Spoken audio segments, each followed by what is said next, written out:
It occurred to me years later how many shows we did and what kind of writing we had and the kind of chances that we took. I suppose if I were given the opportunity, I'd do the same thing again. It seems to me that if you're going to do an anthology, which that was, that's the kind of anthology to do. You do a little bit of everything. You take all kinds of chances. Remember the one we did called Conrad in Quest of His Youth? There was a magnificent show. Fred Steiner did music for it. Just lovely love story. E. Jack wrote a dozen fantastic original stories. Shirley Gordon did such good stuff. She did a thing called Call Me a Cab. Yeah. Remember that? Yes. She did a lot of good stuff.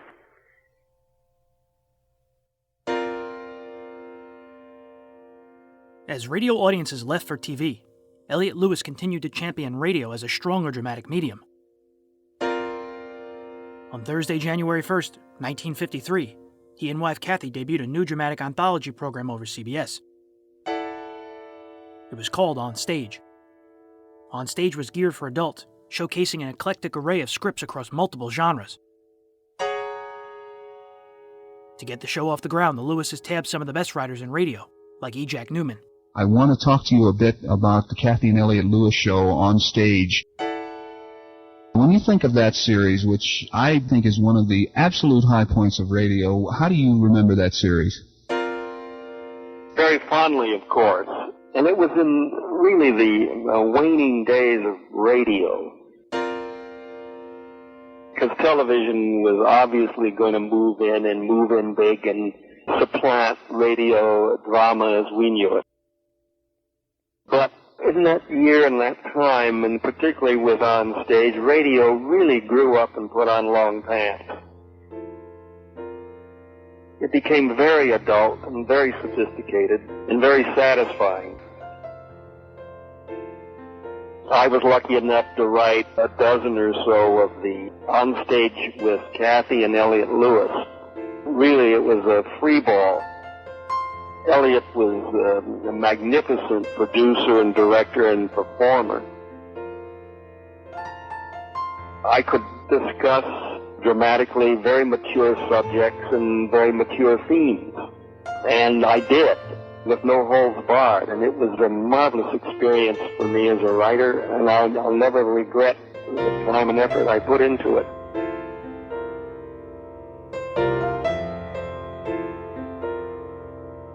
Stories would be rooted in powerful male-female situations, with two characters of equal strength being the main goal.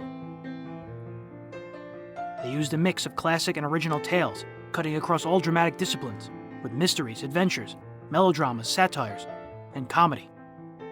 Cathy was the perfect female foil, not just because she was Elliott's wife, but because she was a superb actress. Cathy was a consummate actress, of course, beautiful woman. As I recall her, she was very gracious, kind, and very, very competent in her profession. I remember she made aside from her enormous success as a radio actress, she was also on a long-run television show, My Friend Irma. Yeah, radio and TV. I always liked Cathy and always got along with her very well. I can't say that has happened with every actress I've worked with since. By then, the West Coast character actors were like a family. A frequent co-star was Byron Kane. It was all on-the-job training. It started in that backyard of Richard Petticini when I said to my other friend, oh yes, I will go over. I walked over to KMPC against the wall with High Averback, and away I went. That was really the first thing. Why I was able to do it, I can only say Mother Nature gave me that gift. I have theories, of course, about acting, and as many years have passed, I've talked to younger actors and who told me about their desires and their systems and the methods and the things, and I could go on for hours about that. I think a fine actor or actress, I believe I know, a fine actor or actress is born. You don't learn to be a fine actress. You can learn on the job and learn tricks. Oh my God, the mistakes I've made, of course. But the Lorene Tuttles, However she started, no one has to tell me. She was born, and I could go to the list of the people that you could remind me of that I've forgotten. Ray Noble, Fred Steiner, and Lud Gluskin's music beautifully fit the production, and Berne Surrey's sound patterns were exceptional. The March 10, 1954 episode was called The Crusade of Stanley Finston.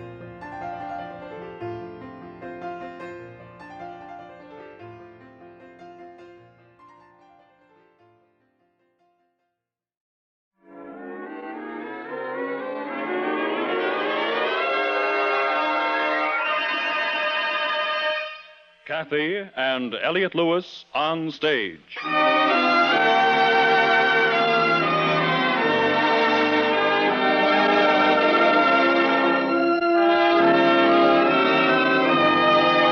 Cathy Lewis, Elliott Lewis, two of the most distinguished names in radio, appearing each week in their own theater, starring in a repertory of transcribed stories of their own and your choosing.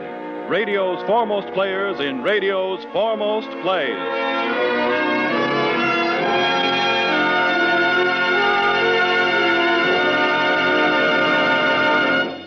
Ladies and gentlemen, Elliott Lewis. Good evening. May I present my wife, Cathy? Good evening. At one time or another, everyone, or almost everyone, feels it necessary to yell. This yelling can be done in the manner of a rooter at a baseball game, in which case it's either for his favorite or against the umpire. Or you yell when you're happy, a victory yell, so to speak, like the loud noise you make when someone gives you $23 million. Or husbands and wives have been known to yell at each other. In a French movie, it's a sign of affection. Here in America, they're more liable to be cross. And many of us yell at true or supposed injustices. Ross Murray created two lovely people several months ago in a play called Penny Ante.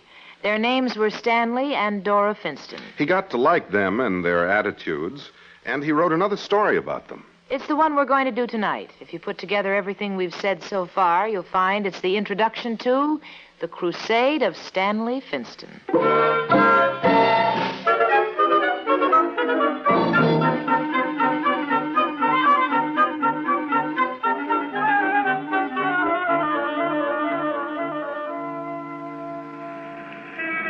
And the question of right or wrong shouldn't even enter your mind in this case, officer. Intent is what you should look for. And I assure you it was purely unintentional on my part. A friendly remonstrance on your part would be sufficient, I think. Sir? Not to mention the goodwill you fellas would gain from me. Would you sign here, Mr. Finston? You mean you're still going to give me a ticket? Yes, sir. Okay. If that's the way you want it, okay.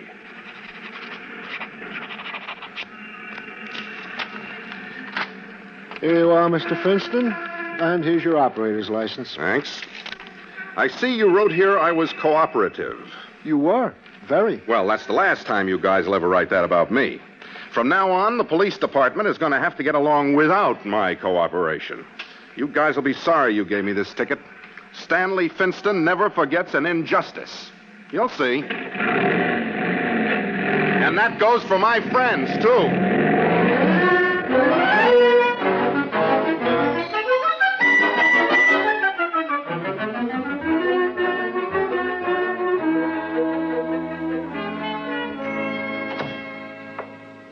That you, Stanley? Yeah, it's me. You're late.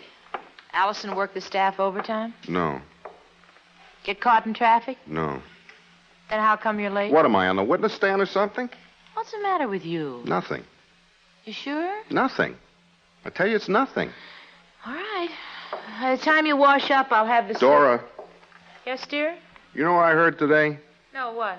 I heard that the cops in this town have a ticket quota. A what? A ticket quota. You know, they have to give out so many tickets a day. Oh? Sure. There are figures with the cops in this town. The way they give out tickets for practically no reason at all. What did you get yours for? He said I went through Went through what? a stop sign. Did you? Not exactly. What do you mean, not exactly? What I said, not exactly. The way they got some of those signs set up, it's a deliberate, money-making trap for the city. I was driving down 4th Street. Stanley? Yes, Dora. Don't aggravate. We'll take $5 out of the vacation fund and pay. It's not the $5. It's the principle. Stanley, you can't fight City Hall. I learned that expression when I was a kid. Well, maybe you can't, but I can. How? Now, how can you, one man, fight the whole traffic department? I don't know, but I'm going to do it.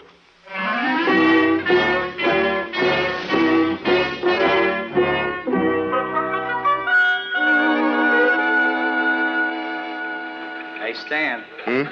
What? Stan, I thought I'd tell you, Allison's been watching you for the last few minutes. I don't know what you're reading, but I'll bet it isn't the reports on the Wilkerson account. How do you know? The Wilkerson account isn't paper-bound. Now, don't get mad at me. I'm just tipping you off to watch it.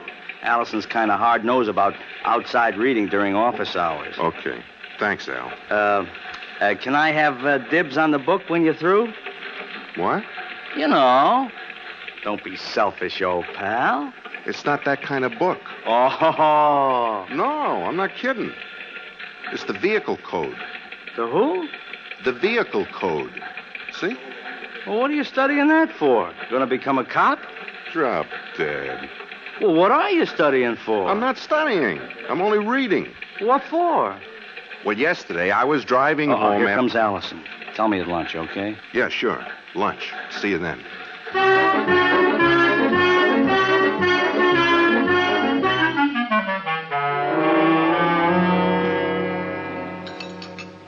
I can understand all you said about getting even with the cops, but I still can't understand how you're going to do it by reading the vehicle code. I'm going to find something in the vehicle code that I can use to turn against them. Stan, you can't fight City Hall. You been talking to Dora? Well, no. Why? Nothing. I'm telling you, Stanley, you get these guys mad at you, they go looking for you. I had an uncle once. I know what I'm doing. Sure you do. You said it. Stan. Yeah. Pay him the $5 and forget it. I'll pay the $5, but I'm not going to forget it. This is a crusade. Are you with me? I'd like to be, but I can't. Why not? I'm chicken.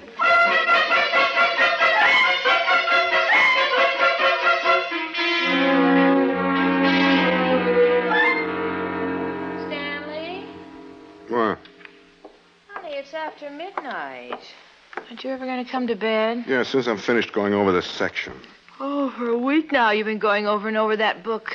How long are you going to keep this up? Till I find some mistake they made. They don't make mistakes. Yes, they do. I found a law about horses and livestock that they put in about 30 years ago, and they were repealed only last year. If all this had happened last year, I would have had them where I want them. Oh, I'm sleepy, Stanley. Well, then go to bed. I told you I'd be with you as soon as I finished. You'll be dead when you go to the office tomorrow. I don't care. It's my principle I'm concerned with now. A man can't live without principle, Dora. You can't live without a job, either. I got a job. You won't have if you're too sleepy to keep it. All right. Just a couple of more minutes. Is that too much to ask? No, Stanley. Good night. Good night. Dora? Yes, dear? Don't be mad at me. I'm not. Thank you, dear. You're quite welcome, Stanley. Good night. Night. Hey. Section 452A. The vehicle approaching the intersection of the highway when the red...